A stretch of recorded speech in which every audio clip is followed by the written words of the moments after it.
Okay, you need the market lowdown, and you need it quick. Let's get straight into it. Today we're doing a deep dive into the Grok Trade stock market summary. It's for May 6th, 2025. And our mission really is just to pull out those key insights you need to know about. Exactly. Grok Trade's report, it covers the stock performance, some economic indicators, and also what's happening with crypto and metals. So let's break down what they found. All right. So the big headline seems to be, well, a bit of a down day for U.S. stocks. That's the main story, yeah. The major indices were all down. The S&P 500, for instance, it dipped 0.84%. But interestingly, it stayed above its 50-day simple moving average. That's, a key short-term trend line. Okay, so still holding above that line despite the drop. It suggests there's still some caution, but maybe buyers are seeing value around that level. Got it. And the Dow Jones, how did that fare? The Dow fell a bit harder, actually, down 0.98%. And Grok Trade pointed out something interesting. It rallied during the day, like it touched its 50-day moving average. But then the selling pressure just picked up again, so it hit that level and retreated. Sellers seem to be active there. Right, defending that average. And what about the NASDAQ, the tech stocks? NASDAQ Composite also pulled back, down 0.93%.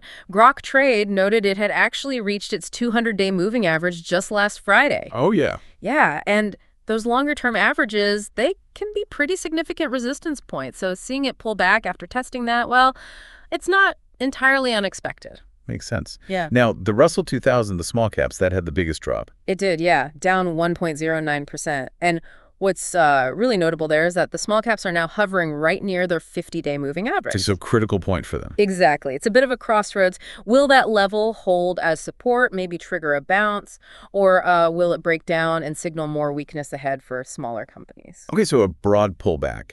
What economic factors were sort of feeding into this unease? Well, there are a couple of big things Grok Trade mentioned. First, ongoing uncertainty about trade policy. That's definitely making investors nervous. Still. Okay. Yeah, it seems so. And second, everyone's watching the Federal Reserve. Their upcoming interest rate decision is, a huge factor right now. It creates caution. Right. What the Fed does always moves markets. And volatility. Did that reflect the nervousness? Absolutely. The VIX index, which measures expected volatility, it jumped by over 5%. Wow. Yeah, and Grok Trade tied that jump pretty directly to those trade developments. So, yeah, the unresolved issues are definitely causing some market jitters. But wasn't there some good economic news mixed in? There was, yeah. The PMI data, the Purchasing Managers Index for manufacturing, it actually came in better than expected, 54.9. So manufacturing is still looking strong then? It seems so. But that's what's interesting, right? You have this positive data point showing strength, but the market reaction was still cautious overall.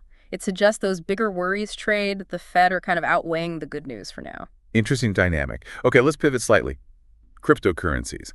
What did Grok Trade say about Bitcoin? Bitcoin was pretty stable, basically traded flat. Grok Trade sees it as consolidating. Its 20-day moving average might be acting as a kind of support level, a floor, perhaps. So stocks down, Bitcoin holding steady. Okay. And then precious metals. Sounds like there was more action there. Oh, yeah, definitely. Yeah. Gold surged 2.8%. Grok Trade noted it broke out of a bull flag pattern. A bullish sign for gold, then? Technically, yes. That pattern often suggests more upward movement could be coming. And silver wasn't far behind. It climbed 2.51%. So why the rush into metals? Well, connecting it back, Grok Trade suggests this rally reflects investors looking for safe havens. With the stock market shaky and those trade and Fed worries, gold and silver look more appealing. Right, the classic safe haven play. Okay, so let's try and summarize the key takeaways from Grok Trade today. Sure. So the main things are, 1, a pullback in U.S. stocks with key indices testing or near important moving averages.